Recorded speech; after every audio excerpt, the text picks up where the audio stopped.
This Vesta board is the most hilarious part of our studio. It's my favorite thing in our studio, but it's funny because when the control room sends whatever's supposed to be on the Vesta board to the Vesta board, it's completely inconsistent time-wise. Sometimes they'll send it and it'll be immediate, like an instant message or a text message. And other times they will type it and hit enter and it'll just get lost in outer space for like 10 seconds.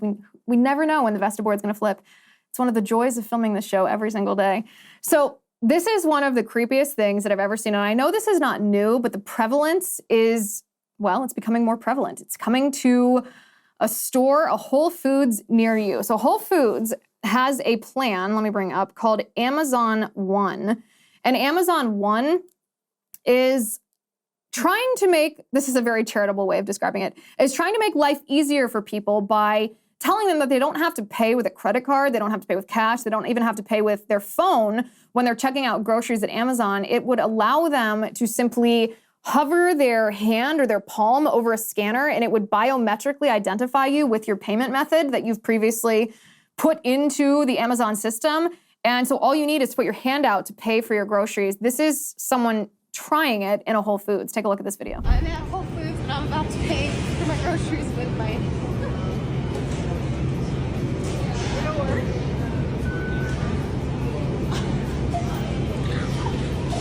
That's the coolest thing ever. That is not the coolest thing ever. I can't actually believe how naive she is and excited she is about this. This is the creepiest thing ever. Will I ever do this? Never. Never. To give Amazon not only your credit card, I mean, it's one thing that it's a hurdle that we all overcame to allow some of these online merchants to store our credit card information rather than putting it in every time and then the system forgetting it. And that's about as far as I can go. But to allow them to scan your hand, to track your biology, to associate you with your payment method, what would that allow them to do? Well, that would allow them the same kind of power as a central bank digital currency. That would allow them the power to deny you access to what? Food? This is Whole Foods. If they didn't like what you post, if maybe you were critical of Amazon, they could, it's control. It's so creepy. In fact, it reminds me of Revelations chapter 13, verse 16, which says, also, it causes all, both small and great, both rich and poor, both free and slave, to be marked on the right hand or the forehead, so that no one can buy or sell unless he has the mark, that is, the name of the beast or the number of its name. Now, I'm not saying that this is the mark of the beast, but it does sound a lot like it. I'm not saying it's the mark of the beast, but it sounds so much like it. Incredibly creepy. My only thought here is I use Clear when I go to the airport. You know, when you walk through, you can go through regular TSA where they scan your boarding pass. I travel a lot, so I skip the line and I go through Clear, which is the biometric identification. And at first I avoided doing this when Clear first came to airports because I thought, why would I want to give this service access to they scan your eyeballs, your biometric identifiers. And then I thought, well, you're in an airport, they're probably scanning this anyway. If they're doing security the way that they should, they probably are scanning your biometrics anyway. And that was my justification for allowing myself to do Clear, which allows me to skip the lines, which saves me just a ton of time. Super convenient, love it. And I wondered, is this the same? Am I being hypocritical? Because I would never give Amazon my palm, yet I give Clear my biometrics of my eyes. You guys are gonna have to write in the comments here and tell me if my standard here is a double standard or if my logic is sound that Amazon's a little creepier because it's a payment method and they could therefore deny you access based to food based on who you are if they don't like you, whereas Clear is just a third party that allows you to skip a line. You can tell me if I'm being hypocritical here. I wanted to share an article with you about the Trump charges or the charges against Trump, his indictment for these charges on January 6th. I know we talked about this last week, but I think it's really important. I highly recommend that you guys read this article written by Will Scharf at The Federalist. I'm gonna bring it up so that I can read the title word for word. It's called 6 Ways Jack Smith's Latest Indictment is Legally Flawed and Politically Shady. And like I said, it's written by Will Scharf. I'll post a link to it on my Twitter. I'll post a link to it on LizWheeler.com. I'll post a link to it on the Liz Wheeler Show community on Locals so that you guys can go read this. But I think it's really important to understand not just the fact that this was political targeting, not just the fact that it was a double standard. It is both of those two things. Obviously, it's no coincidence that all the Trump indictments come just a day after some Hunter Biden revelation. Like, you can't make that up. Obviously, it's correlated. It's also true that there's a double standard, that the things that Trump supposedly did, allegedly did, are nothing compared to what Biden has done, what Hunter has done, what Hillary Clinton did. All those things are true, but it's also really important not to let the left defeat us in lawfare, not to let, if you're not a lawyer, for example, I'm not an attorney, maybe you are an attorney. I know a lot of attorneys watch the show, but some of you aren't.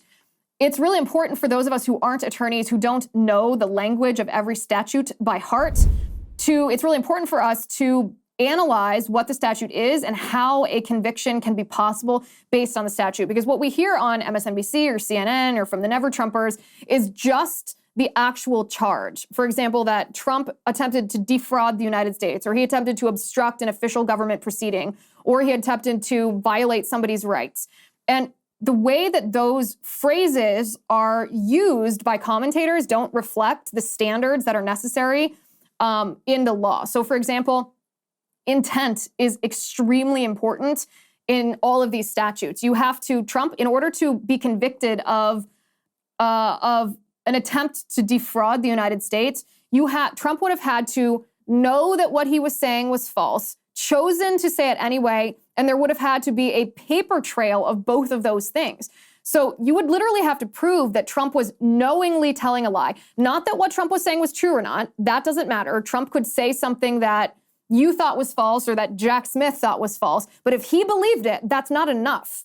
That's not enough to be convicted under this statute. So Will Scharf goes through each of these charges against Trump and analyzes exactly what it would take legally to convict Trump of, or convict anybody, but in this case, of course, specific to Trump, what it would take to convict Trump of these charges. And here's what I will say. The reason that it's so important for us to understand this is because Trump is going to be tried in D.C. And D.C., the jury pool in D.C. is going to be populated by swamp creatures. The District of Columbia is basically where all of the administrative state staffers live. These are people these are people that probably work for the agencies who have tried to undermine President Trump, both during his campaign, during his presidency, and afterward. This is not going to be fair. And I don't say that because I want people to lose faith in our criminal justice system. I wish that I could have confidence that if only this came to trial, the jurors would fairly analyze the elements of this statute and they would only convict if those elements were met. I don't feel confident that that's the case in D.C. because of the jury pool of D.C., because those people have already proved that they are so rabidly never Trumpers that they don't care about the letter of the law, which puts it on us. It gives us the burden of responsibility to make sure that public opinion understands the weaponization potentially of that jury pool, that we understand the nuances of these charges and what it would take to convict on these charges. So if a jury comes out and says, yeah, we find him guilty, and they don't provide us any proof that Trump didn't believe what he was saying and chose anyway to say it and left a paper trail of those two things, then we can say, hey, wait a second, send this to the Supreme Court because that was an unfair conviction. So go to, like I said, I'll post this on my Twitter accounts, twitter.com /Liz_Wheeler. I'll post it on the Liz Wheeler Show Community on Locals, which is lizwheeler.com/locals. I'll also just post it on lizwheeler.com so you all can go and read this. It's about a 12-minute read and it's completely worth every second that you'll spend reading it. One more thing, Ron DeSantis has agreed to debate Gavin Newsom. Neither of them, it's kind of a funny debate, right? You think, oh, the front runner of the Democrats versus the front runner of the Republicans, sure. What sparked this debate? Kind of random timing. Some people are criticizing DeSantis for agreeing to debate Gavin Newsom because I was on Tim Pool, for example, last Thursday, and he was saying maybe this is what the deep state wants. They'd prefer to have a Ron DeSantis versus Gavin Newsom matchup than a Biden versus Trump matchup. And I'm not sure that I fully agree with that take. I think probably this is Ron DeSantis attempting to revitalize his campaign. He had kind of a false start with the announcement of his presidential campaign. I would have liked to see this debate between Ron DeSantis and Gavin Newsom 6 months ago. Before Ron DeSantis announced his candidacy for presidency, I would have liked to see the Florida-California matchup because those two states, more than any other, are perfect case studies for, in Florida, what happens when you follow the science, and in California, what happens when you allow ideology and technocrats to rule over the people. This would have been fascinating. And it would have, at the same time as destroying the leftist version of COVID lockdowns and masks and vaccines and all of that stuff, It would have allowed DeSantis to compare himself to Trump, since Trump mishandled COVID quite significantly, without actually criticizing Trump. Because DeSantis is in a strange position right now where he wants to compete against Trump because his positions, especially on COVID, are quite different than Trump's. At the same time, Trump supporters are so loyal that they don't want to hear super negative things about Trump. They don't want to see harsh criticism of Trump. So how do you convince someone who agrees with you on the substance, which most Trump supporters agree with DeSantis on the substance of COVID, how do you convince these Trump supporters who don't want to hear negative things said about Trump to agree with you since they agree with your substance? Well, a debate like this would have been a perfect way to do it. It would have reminded people how important debating COVID is and how COVID should be the primary thing that the primary thing in everyone's minds going into this general election. Florida versus California. I'm still excited about this debate. I think it's going to be great, but it would have been better 6 months ago. We'll give DeSantis the benefit of the doubt right now and see how this turns out. Rumor has it Gavin Newsom didn't expect DeSantis to accept, and that he's a little miffed now that DeSantis called his bluff. So stay tuned on that. Thank you for watching today. Thank you for listening. I'm Liz Wheeler. This is The Liz Wheeler Show.